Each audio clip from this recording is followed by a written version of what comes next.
Hello and welcome to episode 56 of the Sean McGuinness podcast. Today we are going to talk about part 2 of Don't Make These Major Fat Loss Mistakes. We have good static and reviews of last week's episode, and hopefully we're going to do the same today. My aim for these few podcasts, well, all the podcasts in general, but especially these ones, just to give you a little guidelines of what to avoid. Every time you slip up and make these common mistakes, which I see all the time, you're one step closer to getting off the road to being the most healthy, confident, happy version of yourself. And life is very, very, very short in the whole scheme of the world. I think it's like a micro dot or less. All the physicists out there can tell me. I'm put into the depressing perspective of how short it is. But yes, you don't want to waste it kind of not being the best version of yourself, as corny as that sounds. But the way I think of it is, when you walk around, you want to feel confident, be comfortable in your own skin, instead of having to, I don't know, like, your legs shouldn't burn walking up a hill. You shouldn't have aches and pains walking around. You shouldn't have low energy. You should be sleeping brilliant. You shouldn't be waking up in the middle of the night and not waking up refreshed in the morning.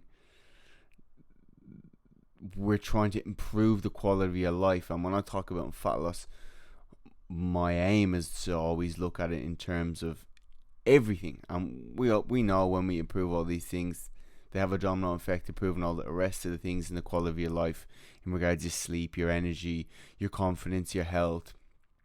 And you are literally a different person. If you take two people, one doesn't sleep properly, has no energy, eats bad, doesn't train, yada yada yada, versus another one with same personality who might sleep, has great energy, walks around, gonna have better mental health, trains, eats good. Like, the personality difference are night and day. And I see it all the time when I train people. They have a new lease of life, we can call it, a new mojo, probably the best word for it. So that's what we're trying to do with this. It's not just fat loss and he's just talking about calories again, shut up. When I talk about these things, it's to improve the quality of your life in simple terms. So, the most common mistakes I see today in terms of fat loss, part 2. One of the most cliched things in terms of fat loss primarily come from people who don't know about fat loss, and that includes trainers, majority anyway, is like, okay, just eat less, exercise more. Cool. And that brings us on to our first point, eating less.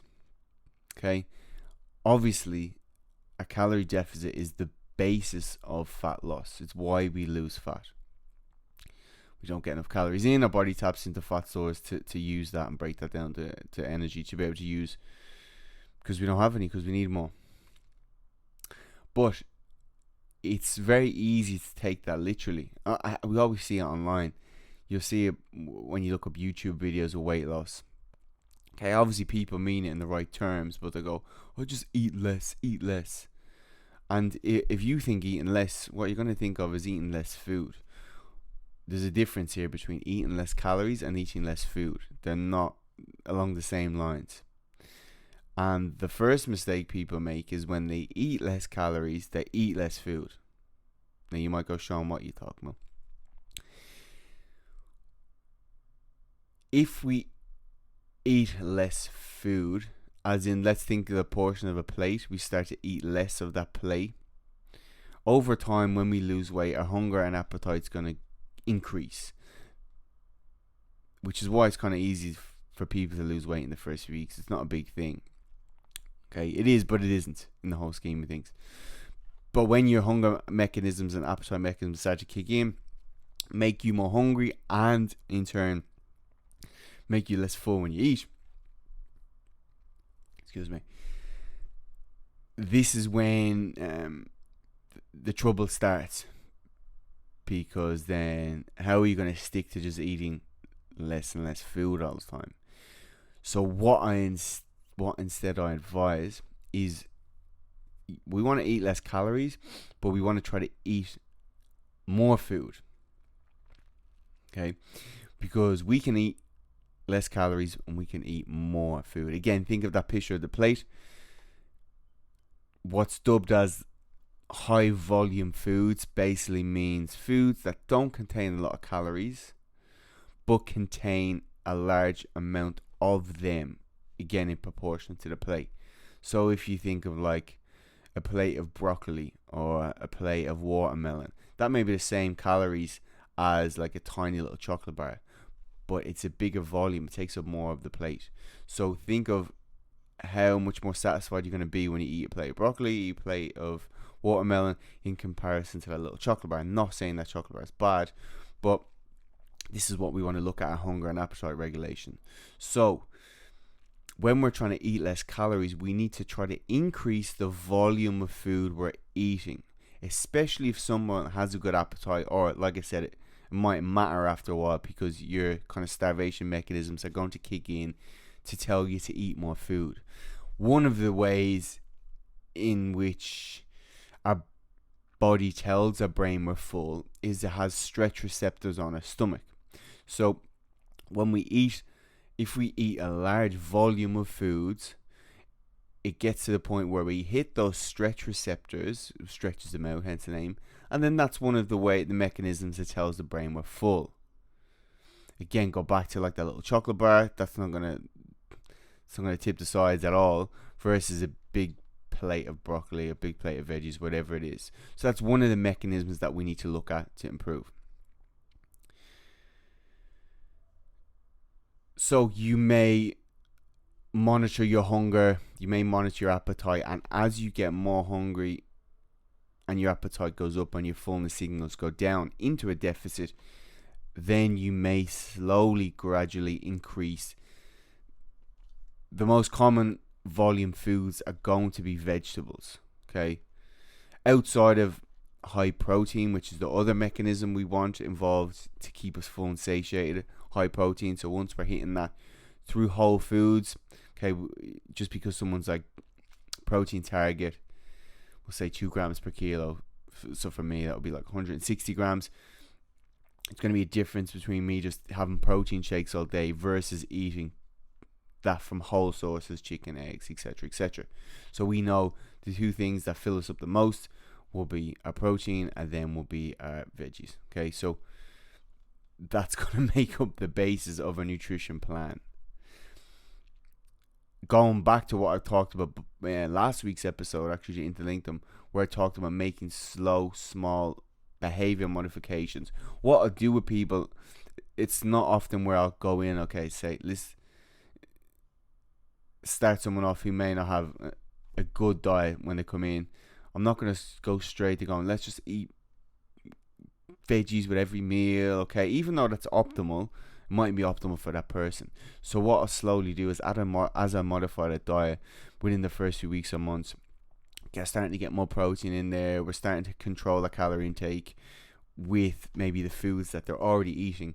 Slowly I'll start to add in more vegetables and more maybe fruits or whatever, more foods that are going to fill us up a little bit more as we go. So as those hunger and appetite mechanisms start to increase, well, now we've kind of counteracted them because we're putting more foods in there that are going to fill us up, thus enable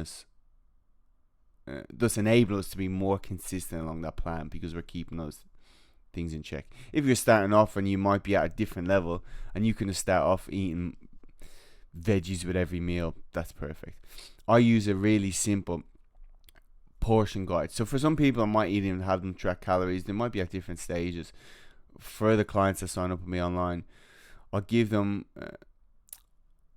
I've modified my own version of like a precision nutrition portion guide. And if you go and download the 21-day Kickstarter plan, actually the link's in my bio on my Instagram, you'll see how I do it. On average, someone may eat 3 meals per day. With each meal, I'm trying to get them to get a serving or two of protein with each meal, serving or two of veggies, serving the two good carbs and then some fats. That's how you create a balanced meal. So ideally with every meal you're trying to get some kind of vegetables in there to do the things we were talking about, okay, to keep those hunger and appetite mechanisms in check. So if we think of the food in relation to the plate, the hungrier an appetite, as your appetite and hunger gets bigger, try to get more volume foods in there, so we're actually getting more food on your plate for less calories while still staying in a deficit. So you're trying to eat as much as you can while being in a deficit. Again, it goes against probably what we think when you people used to go on a diet and then they just try to starve themselves or eat celery sticks. Again, that won't work long term at all. We always see that, especially with mums. This is a generalization, but I always see it, so it's my opinion. Whether it's like protein especially, and we'll see mums, because they're always so busy. Again, my mum, this is an example of when I see my friend's mum, where they might be in the kitchen and then they may have made you dinner or whatever, and they go, oh, no, I'm not going to eat that, that's a bit heavy. Okay, I'm watching me weight, that's a little bit heavy, that food. Whether if it's like steak and veggies, it's a little bit heavy, I'm just going to have something else, a bit lighter, okay, quote unquote lighter. And they might have like, I don't know, peanut butter sandwich or toast and butter. And like that quote unquote lighter food could sometimes contain more calories for less satisfaction. So we want to be full and satiated. That's gonna keep us consistent, especially in today's world where there's food everywhere. We have to keep ourselves full and satiated, because our food environment is littered with foods that we will want to binge out on if we get hungry. Then we can also, in the same breath, look at the most satiating types of foods. Obviously we have high volume foods, or ones which may contain a lot of water, fiber and stuff that keep us full, satiated, stress receptors, etc. Primarily fruit and veg. But there's also a list, and this is what I have my little notepad in front of me, index satiety of foods, where they've studied what foods make people most full and satiated. So I'm going to go through them, and this is from 1 to, I think it's 15.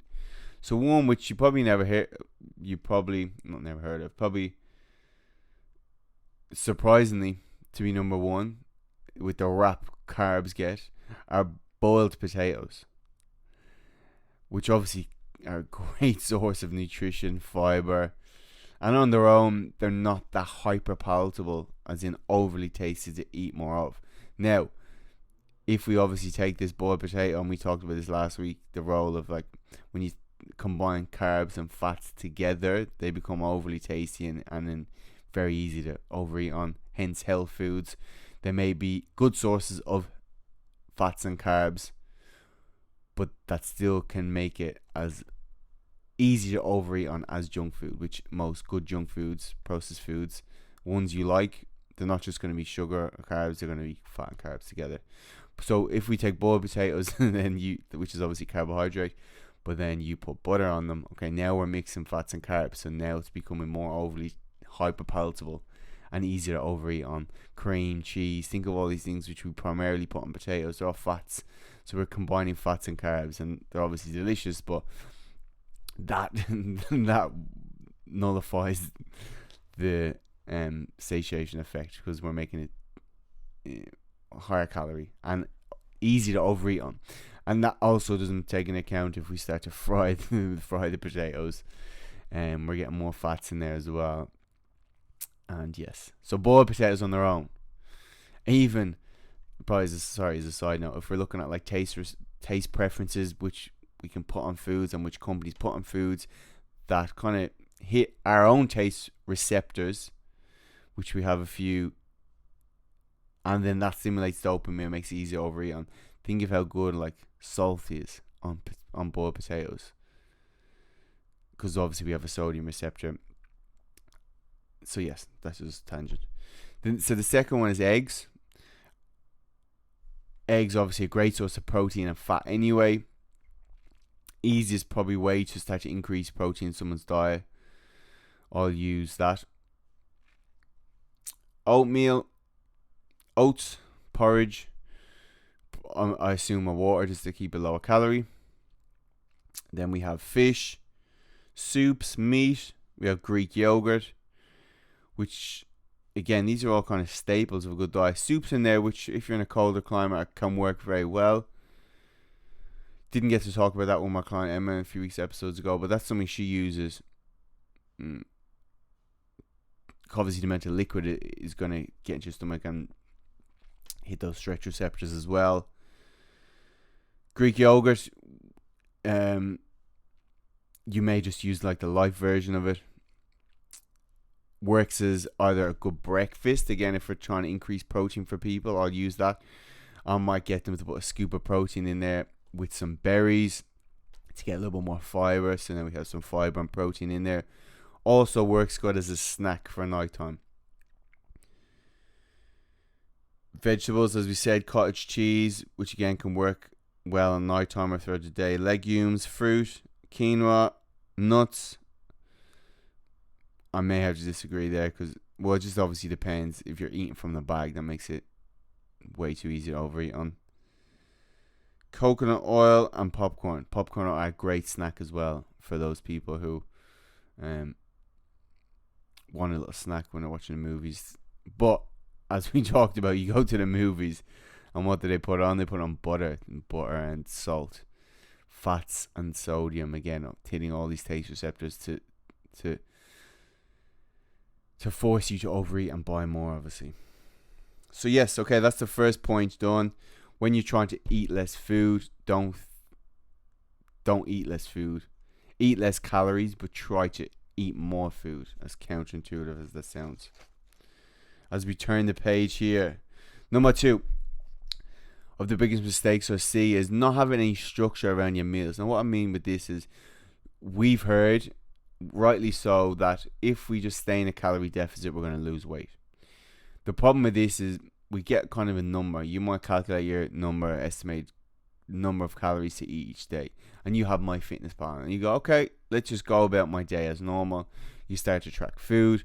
That can work okay a lot of the time. I'm not saying it's not going to work, but what can happen for a few reasons is that you may suddenly get to midday and you've just eaten all your calories. A few reasons for this: our food environment, there's just so many calories in the food we eat. And then when we add in like a normal work day of decision fatigue, of stress, of old habits that you may have built up of places that you eat, social occasions, too many choices, again relating to decision fatigue, your hunger and appetite. Some people may fast in the morning and then get to midday and starving and then binge out or whatever it is. And yes, we always want to think these emotional cues and physiological clues are always going to override that logical part of our brain. So they're always the winners. When we think of successful behavior change, what we're trying to do is just slowly change habits throughout the day, but get to a stage where a habit is obviously when we do it unconsciously. So when it comes to nutrition as well, we don't want to be making choices at every meal of where we're going to eat, because all we're doing then is increasing the chance we're going to overeat and fail. There's too many things to think about on a daily basis. What my point of view of a successful plan is, when someone gets there, is they eat in similar ways every day. So they may alternate around 2 or 3 choices with breakfast, lunch and dinner. This is not to say that it needs to be boring in any sense, but you need to systemize it the same way you would anything. You want to take the thought out of it. So you just go here, you have this, and then at lunch, your automatic pattern is to go here, have this, or you eat your prepared meals, and then at dinner, you do this and have this. You shouldn't make that choice every meal. And in fact, the people I see that get the best results are ones that put their eating pattern into a habit. So it just becomes so habitual that they do the same thing nearly every day, well, for the majority of occasions anyway. And then when they want to have that meal out, or their meals out, or enjoy themselves, they can, because they've systemized the 80-90% of the week, and then they can enjoy that flexibility of their freedom to pick. Again, like Jocko Willink says, which I'm a big fan, he says discipline equals freedom. So when you have great habits and behaviors and systemize them, so you just do them automatically, that frees up more time for you to do the things you enjoy. So that gives you freedom, because you don't have to make all these little decisions on a daily basis that are just going to fry your brain and take the enjoyment out of life. We want to systemize that in a way where we don't think about it, get the results, and enjoy our life. Perfect. That's what we want. So what I would do with people is try to think, if you eat, say, breakfast out. I'm going to deal in the city, my face-to-face clients especially. They're going to be people that they probably won't food prep their meals at all. I'm going to be honest. They eat out most meals. Firstly, because they have the money, and secondly, because they have better things to focus on. And then also business meetings, etc. are done out there. So what I'll do, I myself, if I'm dealing with a client or one of my online clients, I'll see where they work, and I'll have a look at the places around that are probably most optimal to meet in terms of our protein and calories. But if you're going to do it yourself, simply look at where you normally go, or look at places near your work. Get your MyFitnessPal, calculate, or sometimes it says it on the menu, and then give yourselves 2 or 3 options that you'll rotate around throughout the week. That you get enough protein in that meal, that are calorie friendly, and then that fit into your day. Do the same at lunch. So for example, if you're going to have poke bowls, are big over here. There's one above my gym. So if I'm going to get my client, I'll go onto the website, get the menu, look at which one gets enough protein in it. They're good enough to say it on it. One which contains a good amount of calories for that meal. And then I might have 2 or 3 other options outside that. Same with dinner. Whether you're going to eat out or whether you're going to eat at home. If you're going to eat at home, obviously you may want a bit more variety with your home meals, but you may just have, let's say, 3 to 5 options that you rotate around, whether they're recipes or whether, well, suppose everything you cook's a recipe, but you might look for protein and calorie friendly recipes online. You may just calculate what you normally cook or what your favorite dishes are, and then adjust them to be able to fit your calories. So you might take a bit of olive oil out of the meals that you like, or a bit of oils to make it a bit more calorie friendly, whatever you want to do. And then from there, what I would say to do is make your own food plan. So get a calendar out, and I'll make my clients do this, which is why I always laugh when people ask me, "Oh, Sean, can you give me a meal plan?" What I would rather do is I'm going to get you to make your own meal plan from my guidelines. So we're going to do it together, but you're going to make it for yourself. And then what's that going to do? It's going to make you more likely to stick to it, because you've just wrote down what foods you enjoy to eat, and thus, perfect. Now we're both happy. So get a calendar out Monday to Sunday. Jot your breakfast down. So let's say, for example, you rotate around your breakfast. What we talked about before, we said oats, whey protein and berries, maybe one option. The other option may be Greek yogurt, protein powder, and berries. And the third option may be eggs or an egg white omelette if it's a bit more calorie friendly. Let's say egg white omelette. Again, going back to what we originally talked about before with high volume foods, 6 egg whites in an omelette, which will take up the majority of a big plate, that's around 100 calories. So that's again what we're trying to achieve, to illustrate the last point. So those are 3 options. And then for lunch, or maybe, I don't know, chicken and salad, salmon salad. Again, I'm not saying just have salad, you can have carbs in it if that fits your calories. And the other one may be lamb and potato and veggies, whatever it is. And so you'll go Monday, oats, berries, protein. This is your breakfast. Tuesday breakfast would be your egg white omelette. Wednesday breakfast will be your Greek yogurt, berries, whey protein. Thursday, then you could go Thursday, Friday, Saturday, Sunday, and go from there. The same with the lunches: chicken salad, salmon salad, beef, potato salad, whatever it is. And then write it out. And what that's going to do further, you're taking the choice further out of it. So you're saying, okay, here's my calendar. This is what I mean today. There's no choice needed. Save your brain power. When you get to the stage where you have a bit more control, I'm going to say control in quotation marks, and you've been doing it a long time, and you're going consistent, and you feel like you can have a bit more autonomy, you can kind of regulate it depending on how you feel. So you go, oh, do you know what? I don't really feel like oats today. I'm gonna have my egg white omelette or whatever it is. Again, just depends on you. You have to find what works for you in regards.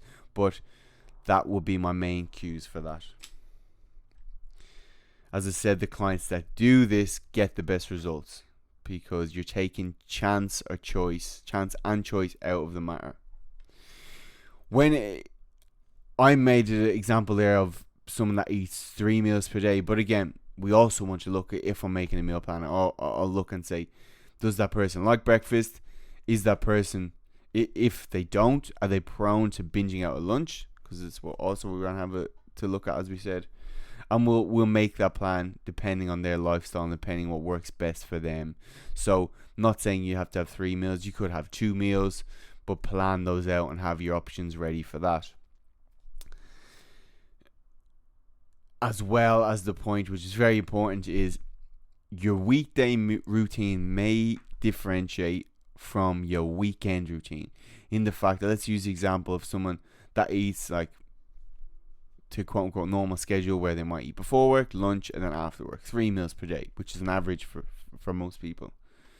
That may be during the week, but on the weekend, you may go for coffee. Then you may get like a bigger brunch at like 11 or 12, which will be your first meal. Then you might just go most of the day and then either save your calories or do this unconsciously, have a bigger meal that night.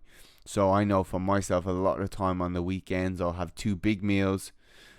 So my clients and myself, our routines are different. So you may have to form meals depending on the weekday and then for the weekend as well. So take that into account. I know one of my clients, Peter, who I've been coaching online, we did this. So we said, okay, let's just get your weekday routine in check first. And then after a few weeks, I said, okay, how's your weekend routine? Well, do you know what? I try to have to bring the kids to sports. So I have a good breakfast, a good protein-based breakfast.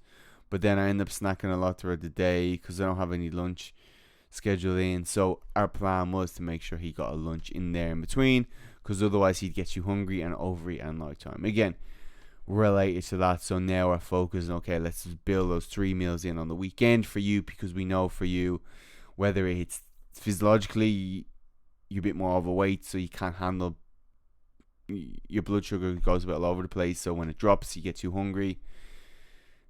Where someone whose body may be physiologically better to skipping meals, they could do that. Again, bring back in the individualization when it comes to that. Okay, we will go over 2 more things quickly. Let's just look at point number 3, and we're going to talk quickly about training, common training mistakes.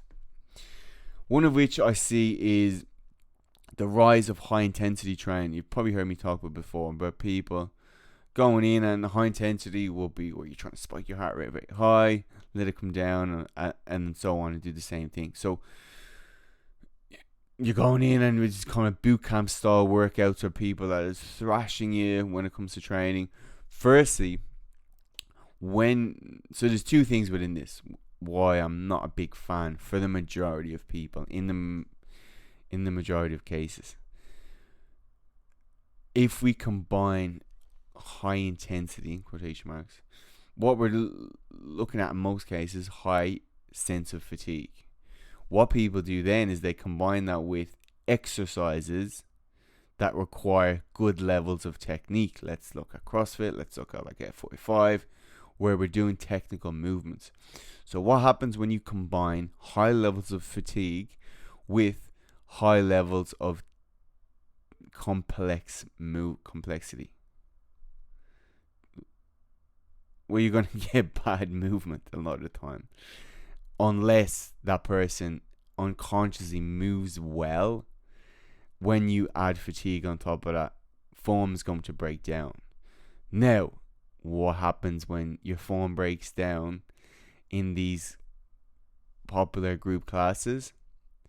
Well, now the trainer is going to make you train harder, so your form is going to break down further.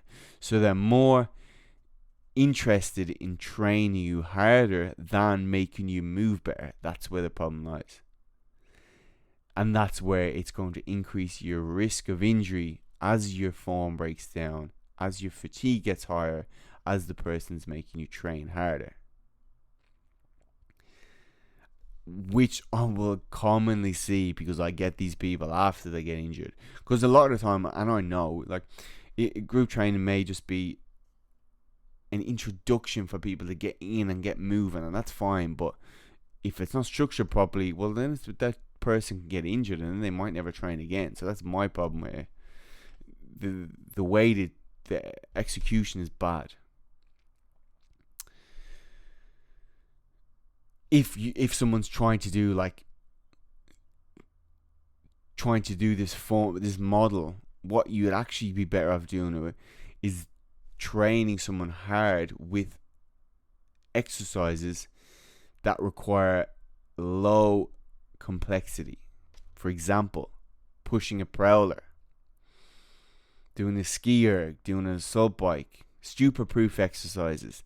Then they don't require any form, and if your form breaks down, there's low risk. There's barely any risk of injury. What are you gonna? You're not gonna pull anything pushing a prowler. So if someone was to do that, that's how I would do it. That's how it should be done. So if I'm doing like metabolic work with someone, I'm not gonna make them do squats metabolically a lot of the time if they're beginner intermediate, because their form's going to break down. They're going to increase the chance of injury. Instead, I'm going to get them to push a prowler or do a skier or an assault bike. Then you can kill yourself and there's no risk of injury. So that's how I would do it. That's the first thing. Second thing is, when it comes to high intensity training, it's very taxing on the body. When we combine this with a normal lifestyle these days, which is taxing anyway in regards to stress, in regards to maybe sleep is compromised, we're drinking lots of caffeine, we're stimulated all day, work stress, family stress, career stress, financial stress, and then we're adding this high intensity stress on top of the body. Well, what that does, it increases our overall chronic stress, and everyone kind of has a different stress tolerance. If we take the total stress, it's called your allostatic load. Everyone probably has a different allostatic load. So if we think of the bathtub analogy, when we put all these stresses in the bathtub, when it overflows, that's where bad things are going to happen in terms of our health.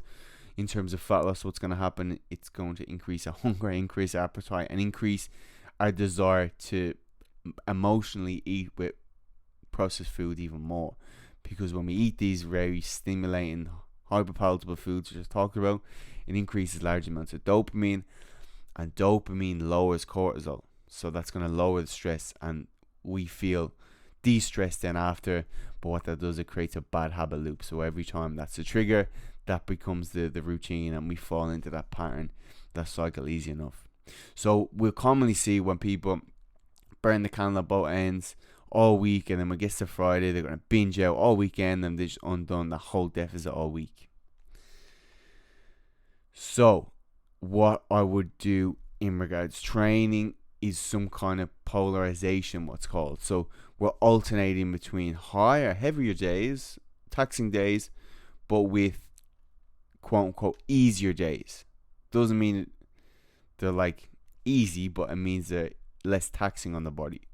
So high low method. So for example, Monday may be like a harder weight session, or if someone's doing intervals day. But then the Tuesday will be like an easier day. Easier as in like more steady state cardio, not letting your heart rate go over 150, or it could be like a yoga class, could be a walk outside, a hike, could be a swim, some kind of cardiovascular movement, like I said, where you're not letting your heart rate go over 150. It could be a nice little hobby.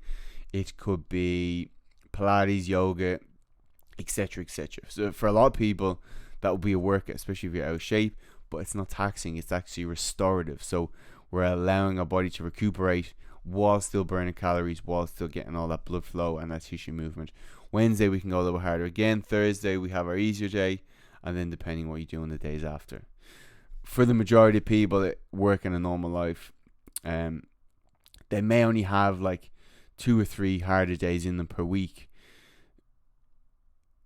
because their recovery capability is compromised, because they have a more stressful life. So we need to take that into account. If I have someone, like I've talked about before, we can regulate their training based on how stressed they are, and we can use that like heart rate variability. Heart rate variability basically gives you a reading of how stressed you are. So if your heart rate variability is high that day, it means you're recovered. If it's medium, it means like you're obviously not as recovered, and if it's low, it means you're not recovered at all. And we can base it around. I'll have some more of my advanced online clients do that, and they'll get the heart rate variability, and then we'll put the harder day in on that day. Medium heart rate variability might be like an easier day, and then a low heart rate variability is like, okay, take the day off, go get a massage or do something restorative to bring it back up, and then go again. We always need to take into account we can only train as hard as we recover. So you can't train hard and not have any recovery strategies within that. Our main one's going to be sleep, and sleep. That's your main one. Don't even look outside past that if your sleep's not good. Obviously, then after it will be like hydration, nutrition, and then other restorative methods such as sauna, massage, anything kind of like relaxing in general. That's going to be. But sleep is where all the magic happens. Where when we sleep, it increases growth hormone, which increases one of the hormones involved in recovery. So yes, don't look past that. And then I was going to cover next week, but might as well cover now. In terms of that as well, don't underestimate then, if we looked at hunger and appetite at the start, how interlinked everything is. Well, then when we look at people that don't sleep, also just on their own, that don't sleep properly, they have higher levels of hunger and appetite the next day and have higher cravings for processed food. Then when we increase the stress, blah blah blah, all the stuff's happening. So they're kind of pissing against the wind when it comes to that. Okay, and then the last thing I'll cover, under the bracket of training mistakes as well, and this is more towards the females, is looking towards yoga and Pilates as a way that they're going to tone up their body. Pilates is, if you look at Pilates, now I might butcher this, but correct me if I'm wrong, I think the guy that invented was Joseph Pilates. I can't remember what I lost off in my head, but he worked for the army or something. Just go Google after this. But basically, originally he started a studio, but it was beside a dance studio. So the type of girls already are coming in were like more dancers. That's how we began the association between like leaner women doing Pilates. It's more of a correlation than a causation. It's they're attracted to it because of that, not they get that body because of doing Pilates. It's kind of like the booty bands we see now. A lot of the time we'll see it online. It's like girls with the big bums genetically are using booty bands, but doesn't mean the booty bands give you a good bum. And that's a whole nother topic as well. But take that into account. So we get a lot of girls that will go and do lots of Pilates and think I'm going to get toned and blah blah blah. You can't get toned if you're not lifting enough weight. Again, if I had a dollar for the amount of girls we see, we just might do on the Pilates with like a kilo weights or something. You're afraid you're going to get big. A lot of girls you see doing that are just genetically like that. They've been that shape the whole life. They've never been overweight. They've just been like that. So don't fool yourself into thinking you're going to get that shape from doing Pilates. I'm not saying Pilates doesn't have a place for some people, but that's what I hear girls go, I'm going to get toned, so I'm going to do Pilates. If you want to get toned up, get less fat, as in do the stuff we talked about, lose the fat around your muscles, and then maintain whatever muscle tissue you have, or even build a little bit. Oh, but I don't want to get big. I want you to think of like 2 kilos. Think of a 2 kilo weight, and now spread that throughout your whole body. Imagine putting 2 kilos of muscle on, and then how minimal that is in compared to your whole body. And most people won't even put any weight on. You're just trying to save whatever muscle you have. But to do that, you need to lift sufficient weight. And then as you get stronger, you need to lift more weight and more weight and more weight. And again, the scales and your measurements are going to come down as you lift more weight. So you're not gaining muscle. So don't forget about that. Now, for the guys, I've just talked about how women need to do less yoga and Pilates if they want to get toned up, and then do more weight training. Guys will benefit more from doing these kind of movements because they're only really doing weight training, and they probably need to do more cardiovascular stuff and then more yoga and Pilates because they don't focus on enough mobility, and then that lack of range can impact them and increase the risk of injury as well. So yes, there we go. Okay, hopefully that helped expand on those few topics. We'll probably go one more episode next week looking at common mistakes, and then the week after I think we're going to get one of my friends nutritionists on. We're going to talk about some good stuff. But yes, there we go. What else is happening? We are counting down the weeks to open our intake into our body transformation, which will be the first one for this year, and that's closing July 2nd. So if you want more details into that, go to livelongperformance.com, or alternatively email me at sean@livelongperformance.com, or click the link on my bio on my Instagram to register your interest and find out how to sign up to that. We will be taking less people on than ever before, but we're trying to keep the quality of service high. So I'm always trying to get that right balance of how do I do so well with my face-to-face clients and bring that into the online world. So what that means for me, I actually chat on Zoom now every week with my clients. I just found that way more beneficial than email and back and forward for me anyway, because when I suggest something, I can see their reaction and whether they're confident in the suggestion I've made, or then alternatively say something else. And what can happen with online training is someone may lose the plot a bit and binge out, and then write to you in an email, and you reply back, and you're going back and forward, which could easily be solved through a phone call. So bringing the human element back into online training rather than taking it out.